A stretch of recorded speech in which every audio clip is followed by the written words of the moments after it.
ನಮಸ್ತೆ Karunadu. Welcome to my YouTube channel Jasvik Pujari's vlogs. Okay guys, ನಾವಿವತ್ತು ಹಳ್ಳಿ ಸ್ಟೈಲಲ್ಲಿ ಅಕ್ಕಿ ಹಪ್ಪಳ ಹೇಗೆ ಮಾಡೋದು ಅಂತ ತಿಳ್ಕೊಳ್ಳೋಣ. ಇದು ಸಾಮಾನ್ಯವಾಗಿ ಹೇಗಿರುತ್ತೆ ಅಂತಂದರೆ ಹಳ್ಳಿಯವರಿಗೆ ಗೊತ್ತೇ ಇರುತ್ತೆ, ಗೊತ್ತಿಲ್ಲದೆ ಇರೋವಂಥವ್ರು ನೋಡಿ ತಿಳ್ಕೊಳ್ಳಿ. ಓಕೆ, ನಾವು ಮೊದಲು ಹಪ್ಪಳಕ್ಕೆ ಅಕ್ಕಿಯನ್ನು ನೆನೆ ಹಾಕ್ಕೋಬೇಕಾಗತ್ತೆ. ನಾವು ಯಾವುದೇ ಅಕ್ಕಿ ಬೇಕಾದರೂ ತೊಗೋಬೋದು, ರೇಷನ್ ಅಕ್ಕಿ ತೊಗೋಬೋದು ಅಥವಾ ಹಪ್ಪಳದ ಅಕ್ಕಿನ ತೊಗೋಬೋದು. ನಾನಿಲ್ಲಿ ಹಪ್ಪಳದ ಅಕ್ಕಿನ ತೊಗೊಂಡಿದ್ದೀನಿ, ಬಿಕಾಸ್ ನಾವು ಹಪ್ಪಳದ ಅಕ್ಕಿ ಇದ್ದಿದ್ದರಿಂದ. ಈಗ ಹೇಗೆ ಮಾಡೋದು ಅಂತ ನೋಡ್ಕೊಳ್ಳೋಣ ಬನ್ನಿ. ನಾವು ಈ ಅಕ್ಕಿಯನ್ನು 2-3 ದಿನ ತನಕ ನೆನೆಸಿ ಇಡಬೇಕಾಗತ್ತೆ. ಒಂದು ಪಾತ್ರೆಯಲ್ಲಿ ನೀರು ಹಾಕಿ ನೆನೆಸಿ ಅದರ ಮೇಲ್ಗಡೆ ಬಟ್ಟೆನ ಟೈಟಾಗಿ ಕಟ್ಟಿ ಇಡಬೇಕಾಗತ್ತೆ. ನಂತರ ಅದನ್ನು 2-3 ದಿನದ ನಂತರ ಹೊರಗಡೆ ತೆಗೆದು ಅಕ್ಕಿಯನ್ನು ಕಲ್ಲಲ್ಲಿ ರುಬ್ಕೋಬಹುದು ಅಥವಾ ಮಿಕ್ಸಿ ಗ್ರೈಂಡರ್ ಯಾವುದನ್ನು ಬೇಕಾದರೂ ನೀವು ರುಬ್ಕೋಬಹುದು. ನಾನಿಲ್ಲಿ ಕಲ್ಲನ್ನು ರುಬ್ಕೋತಾ ಇದ್ದೀನಿ, ಬಿಕಾಸ್ ಟೇಸ್ಟು ಜಾಸ್ತಿ ಆಗಲಿ ಅನ್ನೋ ಕಾರಣಕ್ಕೆ. ಓಕೆ, ಇದಕ್ಕೆ ನೀವು ಯಾವ ರೀತಿ ಅಂತ ಅಂದರೆ ನೀರನ್ನು ತಾಗಿಸ್ದೆ ನೈಸಾಗಿ ರುಬ್ಕೋಬೇಕಾಗತ್ತೆ.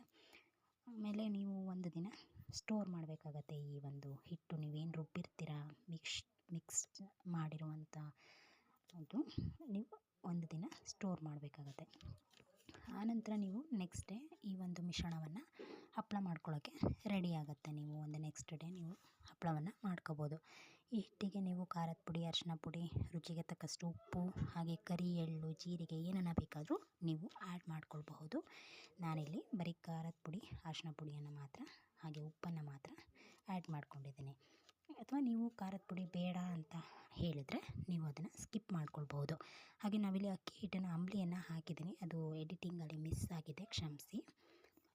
ಅಂಬಲಿನ ಯಾವ ರೀತಿ ಮಾಡ್ಕೋಬೇಕು ಅಂತಂದರೆ, ನೀವು ರಾಗಿ ಮುದ್ದೆ ಹದದಲ್ಲಿ ರಾಗಿ ಮುದ್ದೆಗೆ ನೀವು ಹಿಟ್ಟನ್ನು ಏನು ರೆಡಿ ಮಾಡ್ಕೊಳ್ತೀರ ಆ ಹದದಲ್ಲಿ ಹಿಟ್ಟನ್ನು ಅಂಬಲಿನ ರೆಡಿ ಮಾಡ್ಕೊಳ್ಬೇಕಾಗತ್ತೆ. ಹಾಗೆ ನೀವು ಅಂಬಲಿನ ಸ್ಕಿಪ್ ಕೂಡ ಮಾಡಬಹುದು. ಅಂಬಲಿನ ಜಾಸ್ತಿ ಹಾಕೋದ್ರಿಂದ ಹಪ್ಪಳ ಹರಿಯೋ ಸಾಧ್ಯತೆ ಹೆಚ್ಚಿರುತ್ತೆ. ನೀವು ಹಾಗಾಗಿ ಅಂಬಲಿನ ಬಳಸ್ತಾ ಇದ್ರೂ ತೊಂದರೆ ಇಲ್ಲ. ನಾನು ಸ್ವಲ್ಪನೇ ಬಳಸ್ಕೊಂಡಿದ್ದೀನಿ. ಹಾಗೆ ನೀವು ನೆಕ್ಸ್ಟು ಗ್ಯಾಸ್ ಸ್ಟವ್ ಅಥವಾ ಸೌದೆ ಒಲೆ ಯಾವುದೆಲ್ಲಾದರೂ ಮಾಡ್ಕೊಳ್ಬಹುದು.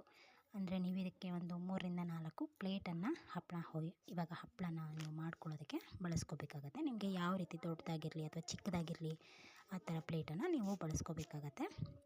ಹಾಗೆ ನೀವು ಆ ಪ್ಲೇಟು ಕೂರುವಂತಹ ಒಂದು ಪಾತ್ರೆ ಹಾಗೂ ಅದಕ್ಕೆ ಮುಚ್ಚಳಿಕೆನ ನೀವು ತೊಗೋಬೇಕಾಗತ್ತೆ.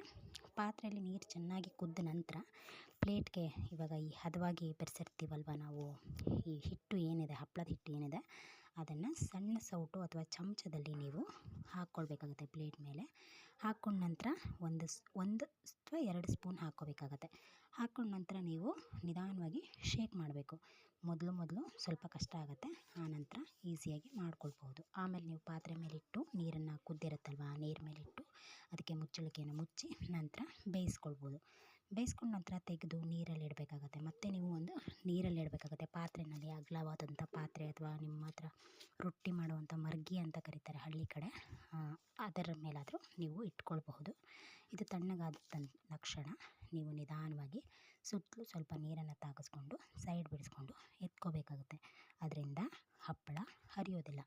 ಆನಂತರ ಒಂದು ಬಿಸಿಲು ಒಣಗಿ ಹಾಕಿದರೆ ಹಪ್ಪಳ ರೆಡಿ ಆಗುತ್ತೆ. ಮತ್ತು ನೀವು ತೆಳುವಾಗಿ ಹಾಕೋದ್ರಿಂದ ಹಪ್ಪಳದ ಕ್ವಾಂಟಿಟಿ ಏನಿದೆ ಅದು ಜಾಸ್ತಿ ಸಿಗುತ್ತೆ. ಇನ್ನು ನಾವು ಪೇಟೆಯಲ್ಲಿದ್ದೀವಿ, ಹೇಗೆ ಬಿಸಿಲಿಗೆ ಹಾಕಬೇಕು ಅಂತ ಎಲ್ಲ ಯೋಚನೆ ಇದ್ದರೆ ನೀವು ಫ್ಯಾನ್ ಗಾಳಿಲಿ ಕೂಡ ಒಣಗಿಸ್ಕೊಳ್ಬಹುದು ಹಪ್ಪಳನ. ಇದು ನಿಮಗೆ ಒಂದು ಫುಲ್ ಡೇ ಆ ಥರ ಬೇಕಾಗುತ್ತೆ ಒಣಗೋದಕ್ಕೆ.